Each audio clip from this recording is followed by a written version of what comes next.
Happy Friday to everybody. It is time to talk 49ers Dolphins. My man, Amin the Dream, will be here when he can be. I had asked Raj if he wanted to come on and be part of the panel. And Rob's going to start it off with me before we get going. Rob's been a little bit under the weather, so everybody bear with him. He's a trooper. He's gonna hang out with me until Amin the Dream gets here. We're gonna talk Niners Dolphins. How you doing, man? I'm good, man. Yeah, people know I've been sick, but we still been grinding, man. No matter what, we gotta, fake it till we make it. But we got my water on deck. We'll be all right, man. I'm excited for Sunday. Yeah, I'm really excited for Sunday. I had Brian Peacock on yesterday and kind of picked his mind about things, and it's amazing how people who actually don't use their emotions as a fan we're all kind of similar in how we feel about the Niners. You know what I mean? We're confident, but we're also realist about, how the team's been kind of this year with the inconsistency. So it's like, you got to be able to see both sides of the argument without calling somebody out for being not a fan or they're not faithful or whatever. You got to be real. Yeah. But at the same time, you can't let your affinity for a team be like, everything's perfect. We have no issues. I'm not worried about the Dolphins at all. You got to be crazy. This Dolphins offense is legit. And this defense, when it was tested the last time, failed pretty miserably. So before we get into that, I just want to we'll get right into it. The coaching matchup, the master apprentice, Sith apprentice versus Sith master, or master Jedi versus, Padawan, whatever you want to use. I use Star Wars metaphors because I'm a nerd. I asked this to Peacock and I'll ask to you. Is there any inherent advantages on either side, or is this going to be one of those things where it just comes to whoever's team executes the best is the one who's going to look better at the end of the day? Any schematical advantages from either Kyle or from McDaniel? Yeah, obviously that's going to be one of the big, that's probably one of the biggest storylines of this is teacher and apprentice, right? Like you said, use the Star Wars. I've been using Harry Potter, like two wizards. I'm like the two wizards, Dumbledore or whatever, and Voldemort kind of thing. Teacher student. But man, I don't think it's just execution. Like obviously both teams have good offensive players. Both teams have good defenses. I think defense is going to be a big factor for both teams. But I think you got to look at Kyle Shanahan versus his former apprentices or students, right? The disciples of the Shanahan system. You remember that Washington team, they had LaFleur, they had McVay, they had McDaniel, they had Shanahan. Shanahan typically plays those guys pretty good. He has the upper hand on most of the time against them. His winning record against those guys. So I feel if anybody has an upper hand, it is Kyle. That's his system. They're very similar. I watched the film. Mike McDaniel and Kyle are running very similar systems, but Dolphins have more speed, right? They have a lot of speed out there. Obviously, yeah. Tyreek Hill and Waddle. And a lot of people are sitting here this year saying, the 49ers are struggling in the red zone because they don't have Mike McDaniel. I think Kyle's going to take that personally, and I honestly think that the key factor is going to be what Kyle can do. Maybe he's been holding back a little bit this year, and I think he's going to bring the kitchen sink out, and I think both coaches are going to want to, prove themselves. I think there's going to be some trick plays here and there, but I feel like whoever can figure out the other guy is going to get the win on this game. Like, obviously, the players have to go out there and execute, but I really think it's going to come down to the X's and O's, and I think Kyle knows the system.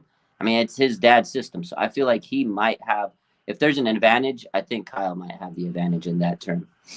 I saw a clip from Fred Warner right before I started up the stream. He was asked if all the window dressing, if they're thrown off by it, if it's something that they're worried about. And he pretty much said it's like being in training camp. All the movement and the eye candy that, they know pretty much.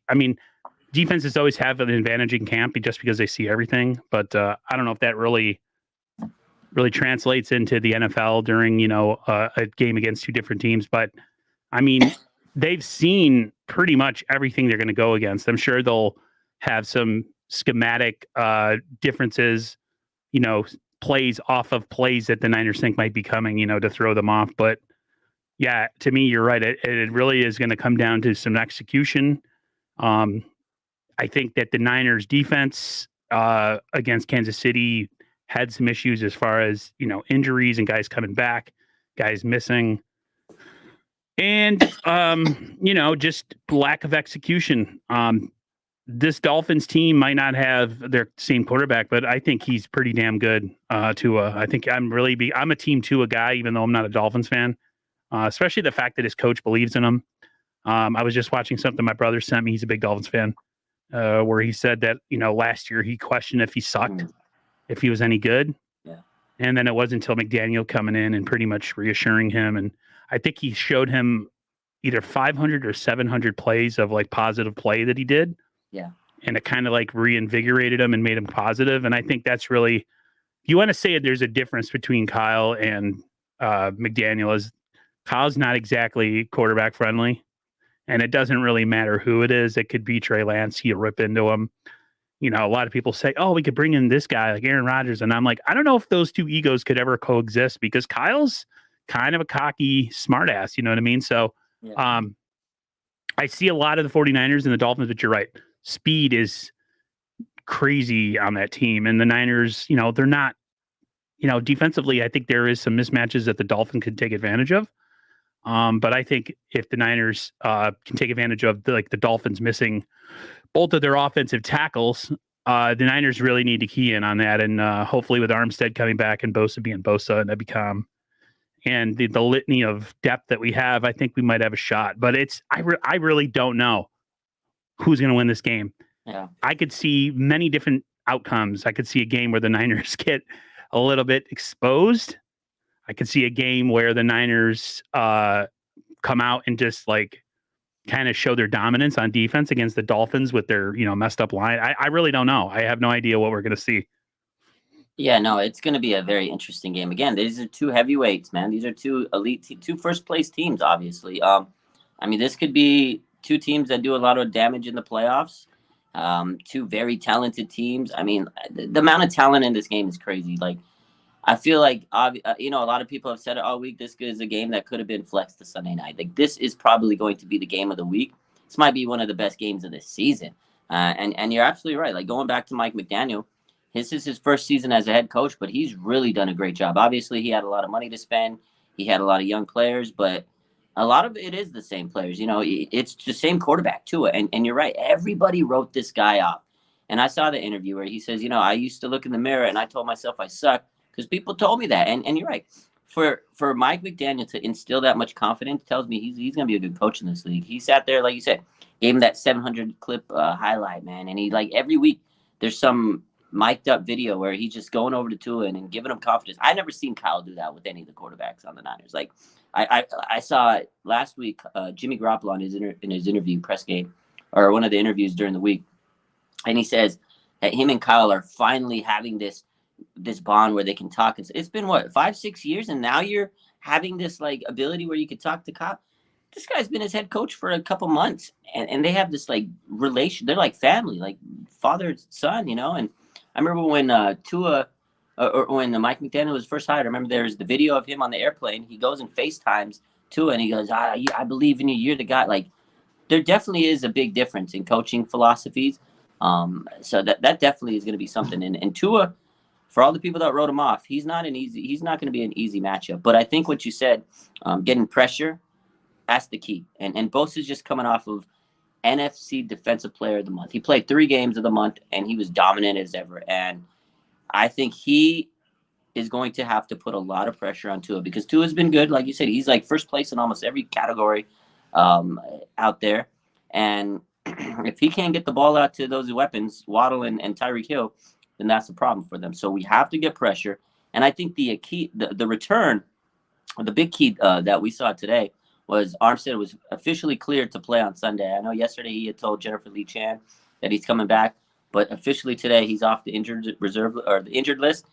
To me, that is huge. The fact that Armstead's going to be back, that's going to help Bosa, Ebicam, Amenahu. If those guys can get in the backfield and pressure Tua, I might make them have a long day because he's been tearing it up, man. And that offense has been a lot of shiny weapons, Waddle and Tyreek. I'm worried about them. I'm not going to tell you. So am I. This is a matchup that I'm not looking forward to. Yeah. But the Niners have to show that they can hang with the big boys. If you're going to win a championship, you can't sit there and say, well, Yeah, we couldn't do it against the Chiefs. We couldn't do it against the Dolphins, but we're beating the Cardinals, the Seahawks, and the broken Rams team. Like it's us as fans, we have to hope the Niners, find a way, regardless of how it looks. I don't care how it looks. Yeah, the victory is all that matters. Let's talk a little bit about that defensive matchup. I mean, the 49ers, every level of that defense, they have elite level players. Corner being the one exception where they have some worries just because. Oh, I mean, the dream's in the party. Hold on one second. Let's let me take this down and let me put. Hold on one second, everybody in the chat. Thank you very much for being patient. Oh, he's coming back. I saw him. Damn it! Everything's being sticky right now on StreamYard. Stop. I hate when it's like that. All right, let's go here, and then I'll wait for him to come back. But yeah, so I mean, I think the Niners have an inherent advantage actually on offense because I think the Dolphins have some issues with tackling. I think the Dolphins can be got on defense. Just they have a lot of injuries on defense. So to me, this is one of those games where the 49ers have to kind of match Miami's intensity. Is there any defensive matchups that you're looking forward to other than the obvious with the 49ers? I mean, obviously we want to see Nick Bosa go crazy, right? Because they don't have their two offensive tackles, right? But I honestly, to me, a big X factor, I think it's going to be Diamond Lenore, whoever they're going to stick on him, because I don't think they're going to throw to Charvarius Ward. He's allowing 66%, QB rating against him. He's the best corner on their team. Obviously, he's CB1. I think it's going to be Diamond Lenore. I know he's going to be. To me, he's the X factor because they're going to test him. They're going to test him early and often. And I really want to see how Diamond Lenore is going to handle this matchup because they're either going to throw Waddle on him or Tyreek. And then they'll move one of those two guys in the slot and then slot him up against Jimmy Ward. He's playing nickel right now. And those two guys, Jimmy Ward and Diamond Lenore, are going to have to be on their A game. They're going to have their work cut out because they're not going to throw to Charvarius Ward. So to me, it's going to be Lenore and Jimmy Ward. Before I go any farther, I want to say what's up to Amin. Thanks for coming in. I know we had to start the stream a little earlier. I wanted to get Raj in here. What's your feel about this game as far as the Niners defense? This is a challenge, huge challenge against a really good offense, a really fast offense. The Niners, the last time they went against an elite offense, they got kind of exposed a little bit. They went from being this elite defense, and then a lot of people, at least us in the fan base, were questioning that. The national media still has them as this elite defense, and maybe they are, but they can be gotten in certain ways. And I guess I'll ask you, what do the Niners have to do to get that team to play more into their hands instead of having the Dolphins dictate them on offense? I mean, this is arguably the second best defense. I mean, second best offense that the Niners are playing, if not the first best offense the Niners are playing this whole entire season. Now, I would still say the Chiefs are the best offense that they've played this year, but second easily is this matchup against the Dolphins. And obviously, we know what went down against the Chiefs. But the key to this game is getting after Tua, making him make quick decisions, making him get the ball out quickly. Because, I mean, this is a nightmare matchup when you look at the receivers that they have, like the Dolphins with Tyreek, Jalen Waddle. I mean, that's a nightmare for any defense in the NFL, any opposing corner that's going up against those two guys because just the speed is ridiculous. But you have to get after Tua. You have to make him make smart decisions, make him, force the ball, make him get the ball out of his hands quickly. And that's the big key in this game because if you give Tua time, you already know what Tyreek Hill can do and Jalen Waddle can do, and he can get him the football. So the key to this game defensively is to get after Tua Tagovailoa and make him make quick decisions and make him process things a little bit faster than usual. Yeah. My brother, I told him, I said, Dad, the only way the Niners can really compete in this game is that their pass rush has to be as effective as possible because I don't care how good of a corner you are. If you don't get pressure on fast receivers and you're not, especially if you try to bump, they're gone. It's over. Yep. And Tua has a better arm than Jimmy, and I'm not bashing Jimmy. I've done plenty of that in the past, but I just think that the pass rush has to come. Because last week they did, other than that Bosa sack at the end, pass rush was non-existent against the Saints. Non-existent. And One thing else that worries me, and this is going to sound like a really like kind of a Niner bashing stream. Niners have trouble with quarterbacks that can move. They haven't proved over the course of the Shanahan Lynch era that anytime they go against a quarterback that has some wheels, they struggle. So not only did they have to get to Tua, they actually have to take him down. They have to hit him. They have to hit him hard and a lot. Tua's not the biggest guy. He got beat up last week, kind of like Jimmy. So to me, man, the Niners can't play this like soft shell defense where they just sit back and let everything kind of happen in front of them. They're going to have to take some chances. I know they don't like to blitz, but there's got to have to be some aggressive play calling by D'Amico. And I think D'Amico is totally capable of it. I have no confidence issues in that. It's just of all the games that have worried me this year, besides the Chiefs, it's this Miami game because they just have so much speed. And, not having Emmanuel Mosley or Verrett out there and having Demo scares me. He's played reasonably well, but he's nowhere near the level of corner that Charvarius Ward is. So, yeah. And this is where the loss of Emmanuel Mosley really hurts the Niners. Oh, yeah.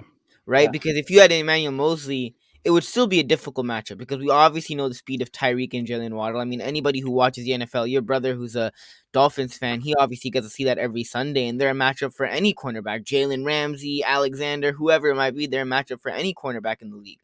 But when you don't have a guy like Emmanuel Mosley who is really good this year, this is where that, not having Emmanuel Mosley and him being out for the season really hurts you when you're playing a team like the Miami Dolphins, when you're potentially going into the playoffs and you're playing, like a Dallas Cowboys team that has CeeDee Lamb or Michael Gallup. When you're playing these teams with elite receivers or top 10 receivers or guys that are playmakers and that can catch the football at a high rate, and you have quarterbacks like Tua who can get them the ball, I mean, this is where the loss of Emmanuel Mosley really does hurt the 49ers. It's still great that we have Charvarius Ward, which he's been really good for us this year.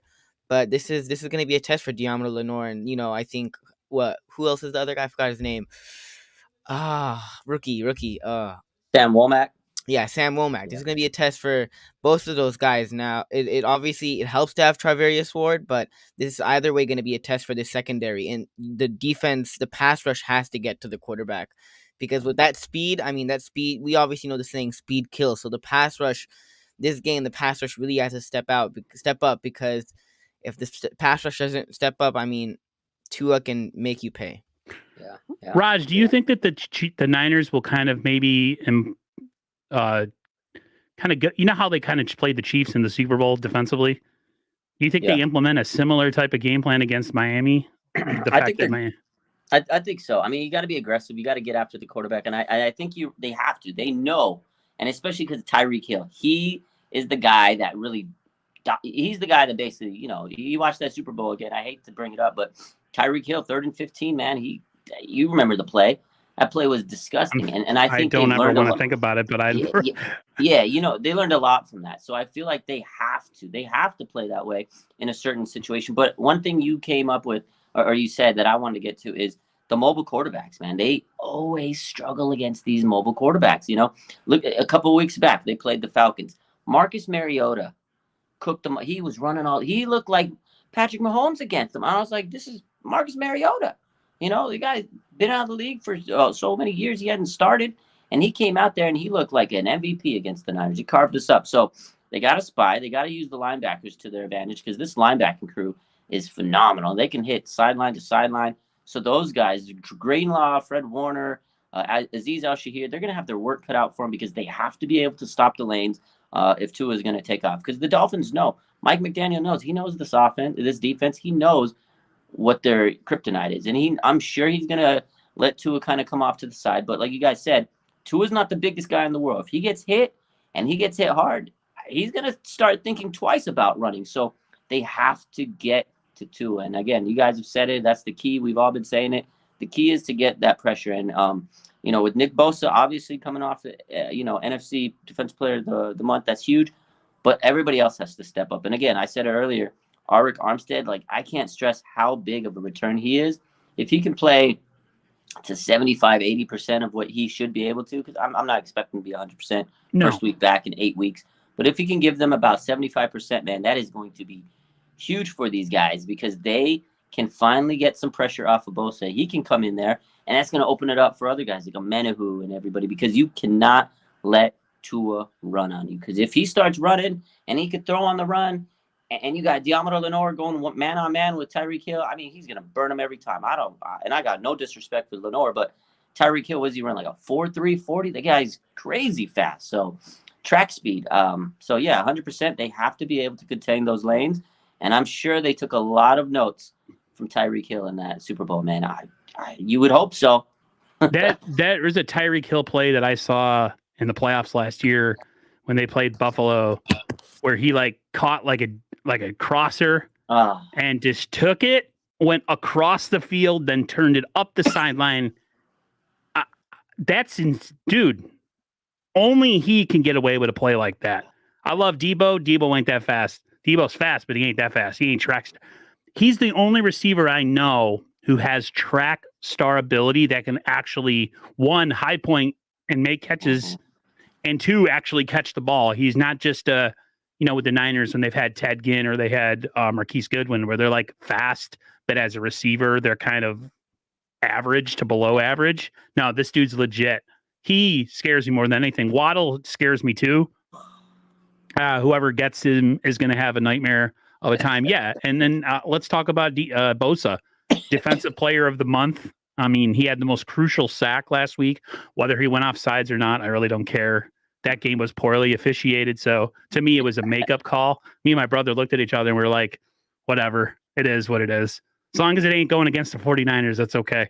But yeah, Bosa to me is generational.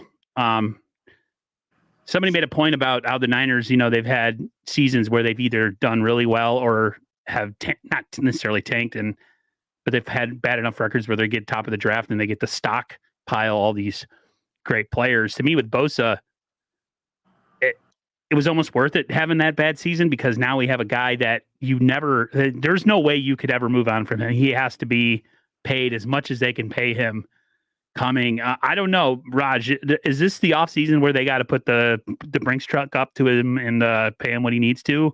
Yeah, you got to give him a blank check, man. There's no doubt about it. He's a generational talent. I mean, that season sucked. That was a horrible year, but Jimmy sacrificed his knee so he can get Bosa, and that was a hell of a draft, man. Nick Bosa is a all-world, once-in-a-lifetime, 101, generational, whatever you want to call it. They better pay that, man. It's going to be, if they have any issues, you already know on Twitter it's going to be trending, pay Nick Bosa. It's going to be hashtag pay Nick Bosa, and I'm sure Amin would agree with me. Yeah, I mean, obviously we've seen players in the past that the Niners have signed, they've dealt with injury issues. And Nick Bosa, I mean, he tore his ACL in 2020, I think, right? 2020.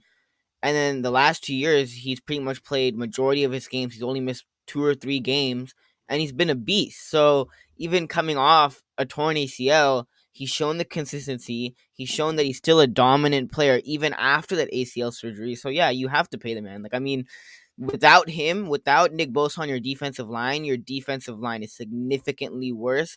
And we saw that year when Nick Bosa was out and he tore his ACL. The year without Nick Bosa, that defensive line was not the same. So you have to pay Nick Bosa. Nick Bosa is a generational talent, and he makes everybody's job on that defensive line easier when he's in the game. Yeah. I wish I've heard the news that Kinlaw's getting close. I really don't have any confidence in a lot of that, because the Niners have said that about certain players in the past couple of years, and they never step foot on the field again. So I would love for the guy to play. Again, I don't blame him for his physical issues or the drama that happened this offseason. I blame the Niners for taking a guy with a top 15 pick who had issues that were well documented, and they still took him anyway. So I don't hate the player. I hate not hate the game, but I hate the front office on that one. They need to take the bullet on one seriously. Yeah, this defensive line, if they can get back to full strength at some point in the season, it would be interesting, because then it kind of knocks everybody down that depth chart where they actually belong. Rotational guys are rotational for a reason. And when they get more starting time than they're accustomed to, it definitely affects how they rush. And, as much as I love Drake Jackson, he's really raw still. He's really defined as a pass rusher. I can't wait to see him have another offseason, another mini camp, training camp, refine his skills, get better, get leaner. He's kind of big and thick. He's not as cut as Bosa. So I'd like to see him get in the weight room. But that would be interesting. Then this Niner defensive line as a whole is going to have a lot of free agents this year. So this is going to be an interesting offseason. But Bosa is priority number 1. Priority number 2, he's 1 through 10. He's the only priority. Quickly about the defense signing, the 49ers signing Janoris Jenkins. What the heck is that move all about, Raj? Yeah, good depth signing. Again, you got to look at it like this because the 49ers, they know they have bad injury history. You never know what's going to happen. This is December football. You want to be at your best, right, health-wise. But it doesn't hurt to add veterans and guys that could help you and maybe mentor their young cornerbacks. Again, they have a lot of young guys: Womack, Ambry Thomas, Diamador Lenore, who we talked about. You need another veteran in there, and obviously Jimmy Ward's the big veteran. He's the big voice. But it's good to have. They had Jason Verrett, who unfortunately got injured. So you want to replace his veteran presence in there. And again, if there's anybody that's struggling, let's say Lenore kind of isn't picking up the pace or Womack or somebody's out there, they can throw this guy in there pretty quick. He doesn't have to sit there and learn anything. He's not a raw player. He's been in the league for a decade, 12 years. He's 34 years old. He knows the game. He's just going to go on the practice squad, get acclimated a little bit. Figure out a little bit here and there. And then eventually, if they need him, he can come in and be plugged in. Again, he's a veteran. They did that a couple months ago. Unfortunately, Jimmy Ward got hurt. So they picked up Tashawn Gibson, and he's been better than anybody expected. So you never know. At this point, there's not a lot of talent on the free agent market. I mean, you're not going to sit there and score big time, elite players, but he's been a Pro Bowl player before. Again, he knows the game. He's been around it for a while. So I think it wasn't a horrible move, definitely a depth signing. But again, you never know what's going to happen. December football is tough, man, and it's not bad to have a veteran. I mean, and at the end of the day, it can't be any worse than Josh Norman or Drake Kirkpatrick. So, I mean, I think it was a pretty solid move. Somebody made a point of saying that I'm on Twitter all the time, so it's probably where I heard it, or on another YouTube show.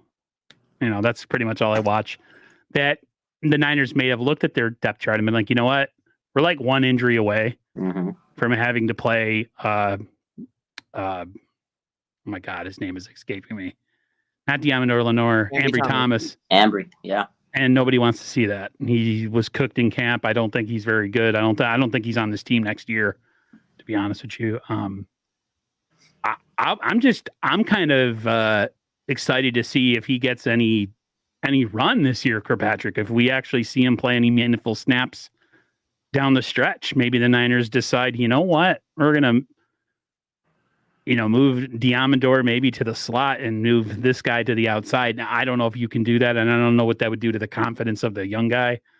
But to me, it's a meritocracy. So whatever helps the team is I'm all for. But do you guys think that he'll play any meaningful snaps, or is it Raj? I'll ask Amin.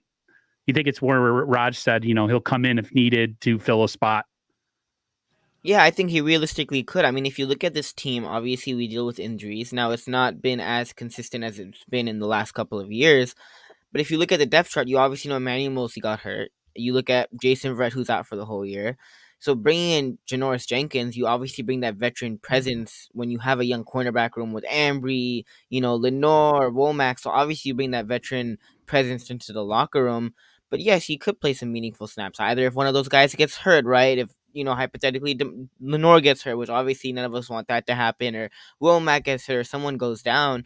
Yes, Janoris Jenkins definitely could come in and play meaningful snaps for the Niners. And obviously, I know a lot of us like to hate on Kirkpatrick and Josh Norman. None of those guys were really great, but Norman did force a fumble at times, which wasn't bad. But his corner coverage skills were where it's just sometimes when you would watch, you would just want to throw something at the TV. And he was like an automatic PI every single time. Every single time. And that's a funny thing, right? Like Josh Norman at one point of his career was going up against OBJ and was once one of the best corners in the league. And you're like, we got Josh Norman, and you realize Josh Norman, you're like, what happened? I don't remember Josh Norman being this bad, getting PI calls every single play. So definitely, I think it'll be a better signing than, the Josh Norman and the Drake Kirkpatrick, better depth add piece than those two guys. But yes, he definitely could play some meaningful snaps, either if there's an injury or come postseason, or come playoff time, or come December, if someone's struggling, like Lenore's struggling or someone's struggling, you definitely could plug him in and he could get meaningful snaps. Yeah, 100%. I think the difference though, last year when they signed Norman, and Kirkpatrick. I mean, they were desperate at that point because they were so, they had Manny Mosley and JV, and everything was set. They didn't really address the cornerback position. Obviously, they drafted Lenore and Ambry, but they were young, raw rookies last year. So you were expecting, okay, they're going to get some development. And then, boom, JV goes down first game, and you're like, oh, crap. So they were like in a bind. They had to sign someone. I remember Norman, when he got sent, he was like it was a YouTube episode. He was sitting there on his couch. Oh, yeah, it's the 49ers. Oh, I'm getting, it was like the weirdest signing of all time. He's like doing a YouTube documentary. And yeah, he may not have been the best, but they didn't have any options, no choices. So I think this year they came in better prepared. Obviously Lenore and Ambry in their second year, they drafted Womack. They did address the position. They did draft another cornerback, but he went to Washington. What's his name? The guy from Penn State, Tariq Castro Fields. Yeah, he didn't even get to make the team. Yeah, so I wish he would have made. He had a good. From what I heard, he did a good training camp. But he did decent in the preseason. He wasn't bad, but they just had. I think that's the thing. They really went after depth at cornerback, so they did a good job. I mean, nobody expected Mosley to go down. That was a tough blow. So, if anything, and it's such a meaningless snap too. At the end of the game, same thing happened to Brett. Same thing happened to Brett in a way, right? You know what? You can't listen. You can't play that game because teams come back, right? Yeah. And it was a freak play on turf where he landed foot first, or and planted and it popped. Man, we miss him though. Like, I would feel completely different going into this game against Miami if he was still on the team. Real quick, Tommy Huxley, $2 super. He says Bashar loves the Finns because of Ace Ventura. I don't know if I guess. I don't know. You might have known Bashar a lot longer than I have. Real quick, I want to say that Amin's hair is like freaking just amazing, dude. I wish I had jet black hair like that. Bro, whatever you're sporting, whatever gel or mousse you're using, nice. It ain't even gel. It just, whenever I wake up, my hair is like this in the morning. That's beautiful, man. He wakes up like that. See? Wow. I have to put first of all, I have a really big forehead, so I have to keep my hair longer. And then when I have gel and stuff, I have to really shape it because my hair is really stubborn. I have tons of colics. But anyways, real quick, I just want to say hi to... Can I say one more thing about the Jenkins signing real quick? Go ahead. Is that the Jenkins signing right now, I would say, in a way, is a luxury for 49ers. Because, like I said, if anybody struggles or anybody gets hurt, you have a guy that can come in and that could play meaningful snaps. Where even if you look at last year, you kind of touched on it, Raj, but we were desperate, right? Like, we were desperate. We had to go out and get Norman. We had to go out and sign Kirkpatrick. We were looking at corners, trying to bring someone to the team. This year, Janoris Jenkins is a luxury for us if someone goes down or someone's struggling. And that was kind of before Janoris Jenkins was on the team. That was Jason Verrett before the Mosley injury. Because before the Mosley injury, you didn't have to rush Verrett back. Verrett could come in, ease in. You could bring him in slowly. And he was your cornerback number 3 at the time. And you didn't have to worry about it because Mosley and Travarius Ward were locking down receivers. And they were doing a phenomenal job. And then Mosley got hurt. And then when Mosley got hurt, you're like, all right, now we need Verrett to come back. When is he going to come back? Is he going to make his debut? We all expected it potentially to be Sunday night against the Chargers. And then I'm at school one day and I'm like, oh, whoa, what happened to Jason Verrett? Like, oh, tough, no. Man. Somebody tweeted something earlier that day. It was Marco. They hinted at something happened, but they didn't say what, who. I guess it had to do with the 49ers as like, I have some really unfortunate news. Or you said Marco, it was Marco. It was Marco. You know Rohan, his tag team partner, his co-host. He tweeted it, and then an hour later they broke the news. And it had happened the day before. I'm surprised nobody leaked it beforehand. But man, again, my brother, he lives in my house. I'm like, Jared, guess what? Yeah, that was rough. Verrett out for the season, blew his knee out. And my brother's like, how? I'm like, because he's always hurt. That's just the way the Niners' luck is when it comes to injured players. They seem to stay injured and get re-injured all the time. So unbelievable. I want to say real quick, tied to, and I want to touch on this real quick on the comment. Jay in the Bay, thanks for coming through. Appreciate it. Bashar, my co-host on the NWO show on Monday. Thank you, sir. Brandon, I know your last name is not said the same as the guy from the Incredible Hulk, Ferrigno, but my pronunciation is really bad, so I apologize. Niner Fanatic Podcast says that Tariq Castro Fields was a complete mismanaged. I agree. I think that they should have kept him and let Ambry Thomas go personally. But we're not the coach or the GM or any type of player personnel talent evaluator. But with Ambry is where he was drafted, honestly. Yeah, It's where you drafted him. Yeah, You- it's roster they politics. you drafted him up like in the third round. Third right? round. So it was just where he was drafted. I would have kept Castro Fields over Ambry because Ambry didn't look great last year. And then when you come into training camp, you heard all the reports of him getting burned constantly and getting beat constantly. So who would have been the better player to keep? I would say Castro Fields, but the reason why they didn't was because of where Ambry was drafted in his draft stock. Yeah, 100%, man. I was there at training camp and I saw it every day. I was like, man, Ambry's just not.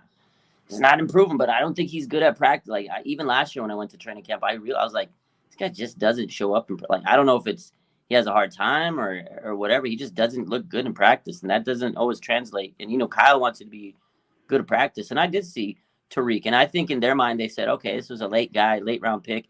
We could probably cut him and bring him back on the practice squad. Like I guarantee you, their thought was like, oh, he'll be back practice squad, but he got swiped so fast. I remember that. I remember the notification, boom.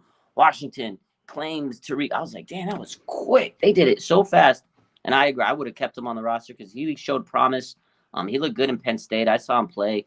I mean, watch the film. He looked better than Ambry. But again, I think they were like you guys said. I mean, he's a third round pick. Ambry, you don't want to take it at there's pride when it comes to that. When you take these higher draft picks, you don't want to look stupid, And I think they really thought Tariq was going to clear those waivers, and then sure enough, he didn't. Kind of like it would happen when we let what's his name go when he went to the Seahawks. That one, DJ Reed. Oh my god, I love DJ Reed. Still hurts. That one still hurts. It still hurts. It's such a good player, but yeah, they thought he was gonna come back and they'd injured reserve him, and man, they swooped him so fast. I think someone commented on your comments. They said, "I wish they would have taken Tariq Woolen." I wanted Tariq Woolen so bad, 100%. And look at Pete Carroll, he's got a gem with Woolen, man. I wish we would have drafted that guy. That was the guy. Yeah. Earl Thomas, Cam Chancellor, Tariq Woolen. Yeah. Yeah. 49er Media says Ambry opted out during COVID year. Castro Field should have been kept. Yeah, but you can't really hold, and I'm not like crapping on you or anything. You can't really hold people against people with the whole COVID. That was a unprecedented year. There was no fans in the stands. To me, that year doesn't even count. I mean, it did, but yeah, I wish, but it's roster politics. It's all where you're picked. Yeah. Now, down the road, say the Niners draft somebody again this year, and with all these mid-round picks, I think there's a good chance Ambry goes bye-bye, especially if somebody plays a lot better than him. But this year, based on where he was picked and where Castro Fields was, then you can understand. But hey, it's a good problem to have when your team has to cut good talented players and you're not completely bereft of talent across your roster. So I guess it's a good thing, right? This isn't like the 2016, 2015, 2017 Niners who had absolutely zero talent on the roster. So you got to look at it like that. I know that's not, the way us old school fans, it's all about championships or bust, but we were so bereft of talent for a while. So like now when you have to cut good players, it stings, but it doesn't sting as bad, if that makes any sense. Go ahead. No, I was just going to say, I agree, man, because those teams were they were so bad. I mean, Lewis Murphy was like wide receiver one. It was bad. I remember when Rashard Robinson, everybody thought that kid from LSU was going to be like this star corner. Oh, he was so bad. Oh man. Yeah. And I don't mean to make fun of people because I have depression, anxiety, but he was a little bit of a head case. Yeah. That's how I'm trying to say that and not be offensive. No, 100%. He was a head case for sure. Rashard Robinson, Jim Tomsula first year, I think, right? No, or unless I'm thinking of someone else. I don't know. All I know is he went to the Jets and he went to the Jets. Yeah, his career ended. Same guy. He went to the Jets. He went to the Jets. Bounced around and then Mariah says that chat is full of goats. Hell yeah. So is the panel. All right. Let's go to something that happened, unfortunately, this past game and kind of affected in this game. There's so many layers to this next topic, but you got Elijah Mitchell re-injured himself again, out 6 to 8 weeks. So you pretty much could say his season's pretty much toast. And then we had the McCaffrey issue pop up during the last game. Jeez, right? Yeah. And then everybody's talking like, why did the Niners trade Jeff Wilson Jr. and all this stuff? And then, of course, Mason played last week. So there's like all these different running backs and all these different stories. I guess we'll talk about Elijah Mitchell first. Yeah, that was frustrating, man. I mean, they basically said we're going to get rid of Wilson because it was a business move. Free agent after this season, they know he would probably be more expensive than keeping Mitchell. Mitchell had a promising, rookie year. He's younger, cheaper. So, I mean, I get it. It was a business decision. You had CMC, who you just traded for. So those were your guys. You were going to really bank on those guys. Unfortunately for Mitchell, the guy just can't stay healthy, man. He's quick and in that zone running scheme, man. Those types of guys take a toll. I mean, it's happened to all their running backs through the years. Jeff Wilson Jr. got hurt himself. Raheem, Breida, everybody on this team has been hurt that's been a running back. McKinnon, and it happened to Mitchell. And unfortunately, he's pretty much done. Kyle Shanahan said today that they'll probably decide in the next 24 hours, probably by tomorrow, if they're going to put him on the injured reserve. It's kind of tricky because you can only put, take off 8 people off the injured reserve. They've already done 6. And if they want to take Kinlaw off, they got a big decision to make. Can they even bring back Mitchell? So it's tough, man. That's why they didn't put Armstead on there. So definitely really changes how they're going to play out this last couple months of the season with Mitchell now potentially going on injured reserve. And then, yeah, a lot of people wanted Wilson, but I get it. It was a business move, and they let him go to a team where he can thrive, contract season, and now he's going to be able to make money after the season. So they did him a solid. But the thing is, the Niners and he asked for a trade too. Yeah, it wasn't like the Niners moved him against his will. Exactly. Yeah. He asked. Exactly. He knew his playing time was going to be next to 0. Yeah. And the Niners did him good by sending him to a competitive team with a similar scheme. Same offense, yeah. And everything kind of has worked out. It's funny. I totally forgot about the whole other part of this conversation with Raheem Mostert too. But let's go over to CMC. Last game, and then when I saw him on the sideline and they were saying his knee had issues, I'm like, you got to be kidding me, right? Like the whole reason we moved on from Wilson, and I know Kyle Shanahan wasn't super happy that they moved on from Wilson. He was definitely made it known in the press conference after that it wasn't something that he was really extremely excited about. But that's just the way the business goes. But it looks like Christian McCaffrey is going to be good to go. He said that he can't say that he feels good, baby, or he feels right, baby, because that's Garoppolo's saying or something like that. I don't know. He was asked how he felt, and he said he feels great. So I'm excited that we dodged a bullet on that. Talking to my brother, the Dolphins fan, he says the one guy he really worries about, especially if the Niners can get him out in the passing game, is Christian McCaffrey. He goes, because we have some issues with tackling and the linebacker core and secondary. And he's like, I could just see him juking and jiving. I'm like, I hope exactly that's what happens. It's such a weird thing because me and my brother, we have a really, oil and water type relationship. But when it comes to football, we never crap on each other. So like my team's winning and his team is not doing too well. Like, there's no like animosity. It's not like a civil war in the house. So are y'all going to be watching the game together? Oh yeah. Oh, wow. How's that going to go down? Like any, I'm very quiet when I watch games. The only time I got mad a couple weeks ago, I forgot what game because we started slow. It was after the bye week against the Chargers. And I just kept screaming at the TV, are we ever going to get it going? Come on, like wake up. Like, come on. Like this is, and of course, they did and they won. I'm just, because of the channel and because I have an outlet now, I don't get as angry watching games as I used to. I used to get so stupid. I'd go on Twitter and be a troll to like players and stuff. I was just a dick. And now that I have this outlet and I'm able to get on here, totally different. So it'll be fine. He'll probably order pizza and we'll have wings and we'll eat and manja, and whoever wins after, whatever. There's no bragging rights. For the I'll definitely have bagging. His team beat the brakes off us last time they faced us when we had Brian Allen at corner. So we owe him. Brian Allen. We owe them. Later, the legend of we owe them Brian an ass Allen. kicking. But I don't think it's going to be that. Yeah, we definitely owe them an ass kicking in this game. And then Mason, he looked pretty good in that last game, Raj. I'll let you go first, and then I'll hit Amin after. Yeah, man. That's I didn't realize he was as big as they said he was, too. He's like 5'11", almost 6 foot, and he weighs about 220. I thought he was small. Must have been the TV broadcast. What's your take beast, on him? Man. That's the guy. And again, that's what I was going to say is I think the Niners ultimately were okay with letting Wilson go because, again, they have younger guys that are cheaper that they know they could. That's the thing. They've taken so many undrafted players through the years, and especially running back. I mean, look at all of them. Raheem, Breida, all these undrafted running backs through the years. Jeff Wilson Jr., and they become so good in Kyle's system. And I think this is the guy I've been waiting for this guy since training camp. I remember watching him and I was like, this guy's a gem. He might be the next like gem running back that Kyle Shanahan develops. He's been patiently doing his thing. He's been grinding. He finally is going to get his opportunity. And you saw it at the end of that game. He was running, and he runs with purpose. He runs so hard. So yes, I'm excited to see. He looks Mason, physical, man. and it's funny that he has the number 24 as his number.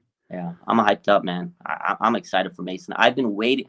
I've probably been one of the biggest like Jordan Mason hype guys out there, like on Twitter. I've been waiting for this man, and I'm glad he's getting his opportunity. So I think that was one of the reasons they were okay with Wilson going, because Kyle knows what he has in this. He looks like a gem, man.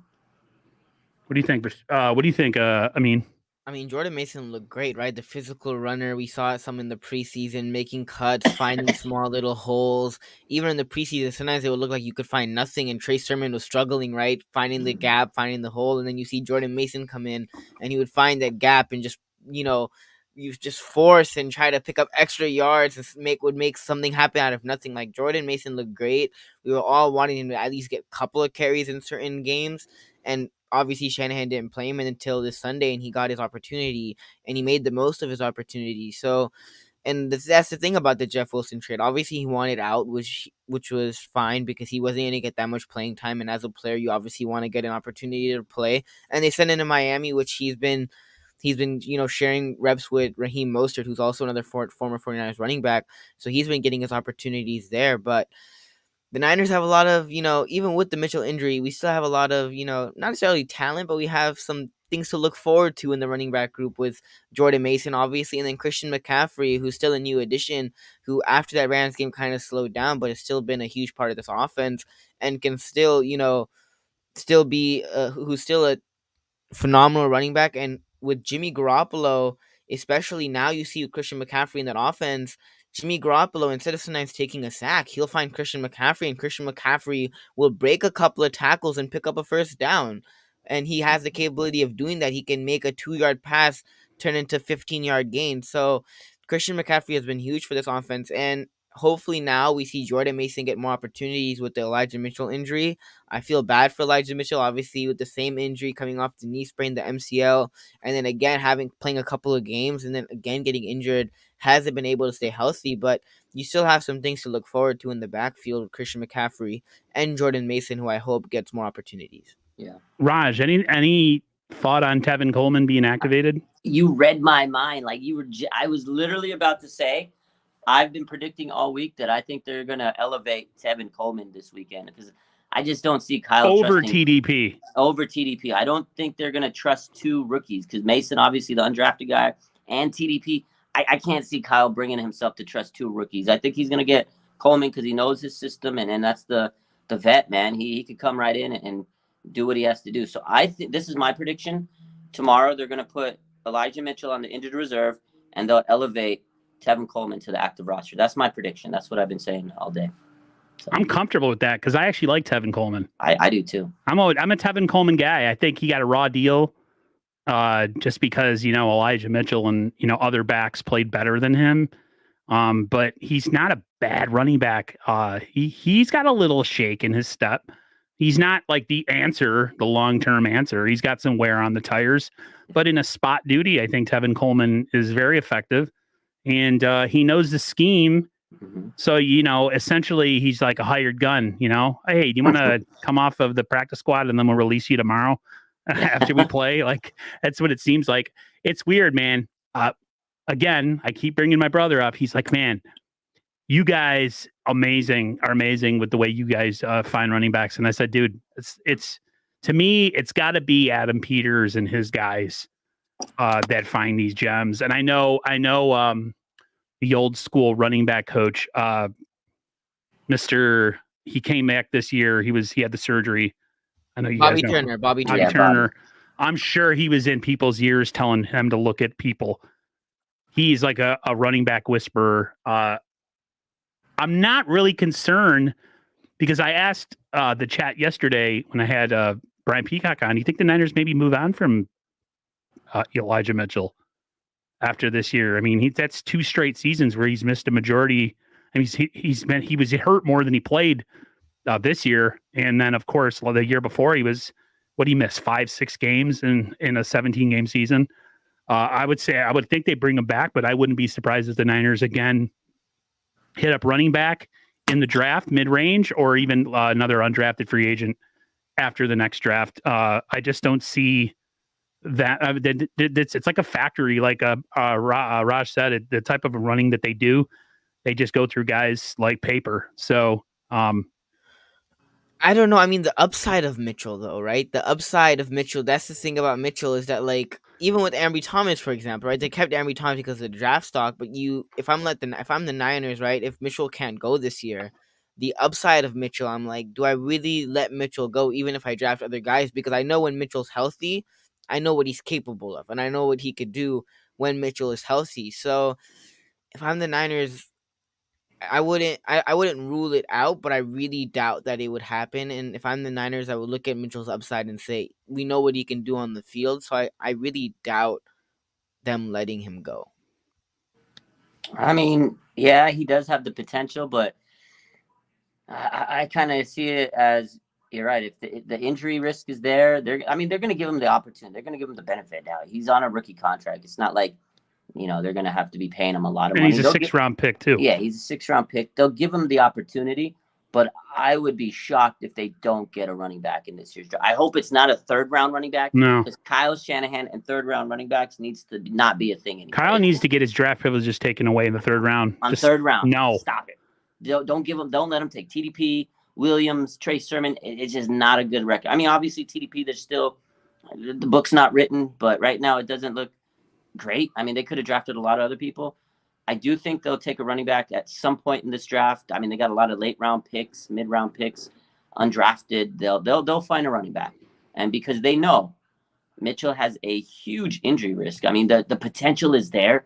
We saw it last year. He missed 6 games, and he had the 49ers rookie rushing record. Like, that's crazy. He missed 6 games. He could have had a 2,000-yard season. 100%. Like, or pretty close to it, 1,800.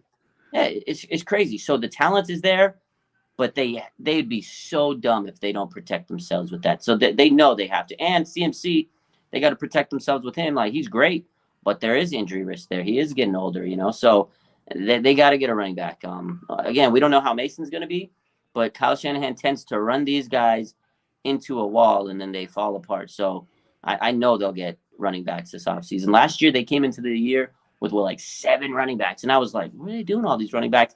And at the end of the season, Debo was running the ball. Right. So, I keep telling everybody this, they're like, Aaron, don't you think we have enough? And I'm like, I was telling somebody during the draft this year, I don't know who it was. It might've been my nephew, because my nephew's a Niners fan. I'm like, his name's Marquis. I was like, Marquis, like, we keep thinking we have enough running backs, but every year we end up having to go in the scrap heap of free agency or someone's practice squad because we never have enough. Like, Bashar says that it sucks that, they gave up so many picks for running back. If we go losing Mitchell, if Mason and TDP show promise, maybe we don't bother drafting. Bashar, there's no way they're drafting another running back next year. They're either going to draft one and they're going to get an undrafted free agent. It's just, to me, that's just a given. Because they go through like toilet paper, man. I just hope it's on a 3rd round back again. Unless someone falls that should have been drafted in like the early 2nd or 1st round, that falls all the way to the 3rd round, and Kyle's like, we'll draft him. Another 3rd round pick, running back. I mean, TDP, another 3rd round pick. Trey Sermon was another 3rd round pick. They traded up to go get Trey Sermon, and he ended up getting released and going to the Eagles. I don't know where he's at right now. And then you end up getting TDP, who we haven't seen much from him, but Kyle, obviously, we know he doesn't Kyle play special teams. That's the thing. Mason plays special teams. He does not. You have to have valuable. Mm-hmm. You have to be a value to the team in other areas when you're not a starter, especially if you're a rookie. For them to, it's just how it works. You have to be a multitasker. You have to be able to have more than one job on your resume, especially when you're trying to work your way up the depth chart. And the fact that Mason can play special teams, that's what gives him the advantage. Yeah, and you have to do the little things like blocking here and there. Like Juwan Jennings, he worked his way up because he was such a willing blocker out in the open. The yak plays don't work without that blocking. And then the other thing I think with TDP is just his blitz pickups are not good. So that's something that Kyle wants. If you're a young running back and you're trying to get yourself on the team and they give you those opportunities, you got to make the most of them. Like you guys said with Mason, he took the opportunity he had last week. He seized it. And now we're sitting here talking about how he may be getting a pretty nice game on Sunday. So not a lot of opportunities when you're a rookie with Kyle. You better make the most of them. And again, that's the reason why some of these guys don't, people say they're in the doghouse or whatever. Kyle's not going to trust his rookies. And that's why I think Tevin Coleman's going to get called up. That's why a reason why Danny Gray hasn't really done much. He's had a few opportunities and he's missed on his opportunities so far. So we know as 49er fans, if the Niners decided to go the route of playing rookies instead of veterans, and those rookies screwed up, fumbled, had big pass blocking errors that cost the 49ers to, Garoppolo hurt or fumble or something, we would be holding Kyle Shanahan over the coals. I'd rather have a veteran in there. As much as I'd love to see the young guy, let him earn it or have injuries and attrition give him his opportunity. And that's kind of what's happened with the young man. What's his name? The running back, the young guy that's played last week. Jordan Mason. Jordan Mason. What is wrong with me? God, real quick, and then we'll get out of here. I got about 4 minutes, and then we'll get going. 49ers injuries. We got Debo. Was said that he wasn't going to practice today. Ended up showing up on the practice field. Trent Williams, back issue. Their offensive line coach said it's just a big man thing. He expects him to play. You guys concerned about those two injuries? Yeah. Trent Williams, if he doesn't play, Colton McKivitz is not Trent Williams. No disrespect to him. I think he will play. Kyle said, it's not a big thing, but we've heard Kyle say that about Arik Armstead, and he missed 8 weeks. So I hope he can play. About a lot after he got hurt. We don't think it's serious. Hey, he's out 2 months. See ya. Yeah. As far as Debo, I'm not as concerned because I feel like Debo hasn't been as much involved. And so to me, it's one way or the other. A lot of people are upset that they're not getting as many touches with Debo and that this and that and the other, but the same people were screaming last year that we used him too much. So make your mind up. Maybe the Niners make the playoffs and they start getting a playoff push and Debo starts to come alive. Everybody will be happy. Debo's always hurt, guys. He's just, that's the way he's built. That's the way he plays. When you have players that seek out contact and actually like to, engage in contact and have their bodies beat up, this is what's going to happen. He's not Tyler Lockett. He doesn't drop to the ground and avoid hits. He actually looks for him. So anything on those two guys, Amin? I mean, you kind of touched on it with Debo. I mean, it sucks, but Debo really hasn't been as involved this year, right? Like, I mean, Ayuk, you could say, is having a better season so far. He hasn't really been that involved, hasn't really done much this year. Now, he has had good games, right? He's had games against the Rams where he's been doing Debo-like things, which he always has great games against the Rams, but comparatively to last year, Debo isn't having the same production. Debo isn't getting utilized in the same way. Debo is just not having as big of an impact on the Niners. And I think part of that is, Debo not being able to stay on the field, having the hamstring and different things like that. And then part of that is, with the new addition of Christian McCaffrey, who's been huge for the Niners and who's been getting more touches. So that obviously took away some touches from Debo. So, I mean, Debo really hasn't been involved that much. And if I had to choose who I'd rather have play this game, if I had to pick one, I would rather have Trent Williams in the game than Debo. And if Trent Williams doesn't play, that's huge for the Niners because who would you plug in, right? Jalen Moore, who hasn't looked good this year. I don't know who you would put in for Trent Williams. He's dog water. He's horrendous. I'm sorry. I don't know who you would put in, right? So, Debo, I think, is still... He hasn't had that much... He hasn't really done much this year. And I wouldn't say that's all his fault, but I would rather have Trent Williams playing this game. And if Debo can't go, I mean... It obviously, I would like to have Debo on the field. I'm not saying that the Niners are better without Debo. Obviously, the Niners are better with Debo Samuel on the field. They have enough to cover his absence. They have enough to cover it, exactly. Yeah. So, with CMC, the fact that they have CMC, I think it softens the blow, but you definitely want Debo out there. You want as many weapons as you can because you're Right. going to have to be able to score in this game. You can't settle for field goals. But I agree with what you said. I mean, if Trent Williams isn't there, that's a bigger loss than not having Debo. I mean, Jimmy's going to be on his back all night, and we don't need that, man. No, Jimmy got beat up in the last game. Yeah. Real quick go ahead. This is going to be a test for Jimmy in a way, right? Jimmy going up against the Dolphins, and not even just Jimmy Garoppolo as an offense as a whole, right? Because let's say the your pressure defense, on them to actually put up points. The pressure is on the offense. Yes. Put up points, right? Like, what are you going to do as an offense? Let's say the defense doesn't have as dominant of a performance, and they allow an early lead, and the Dolphins put up 10 early. Offensively, can you come back from that, right? And so far as an offense, even last game, the offense was put up 13. They got a touchdown, didn't look that dominant, and luckily to the defense. And even then, the Saints were still having some drives where they were getting down the field. It was just in the goal line in the red zone. The Niners defense would force a fumble here. Nick Bosa with a sack here. Like, they did their job in the red zone, but offensively, if you get down early, which I wouldn't even be surprised if you got down early when you look at that Dolphins team, when you look at Mike McDaniel, who's been with the Niners and been under Kyle Shanahan, who knows what they like to do offensively, who's been to the practices, obviously, because he was a coach last year, who's seen this in practice, what the defense does, what the offense does, who has somewhat of insight on what the Niners like to do.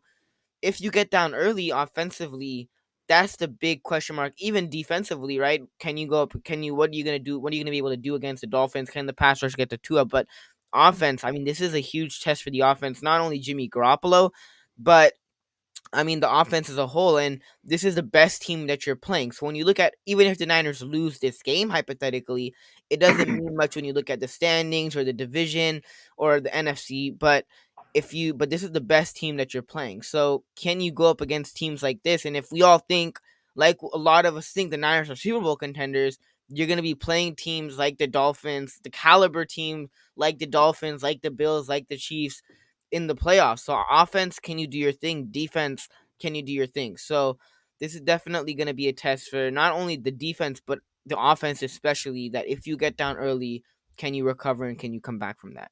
Yeah, definitely. I just want to say thank you to 49er Throwback for the $5 super. Just a little summary, and then we'll get out of here.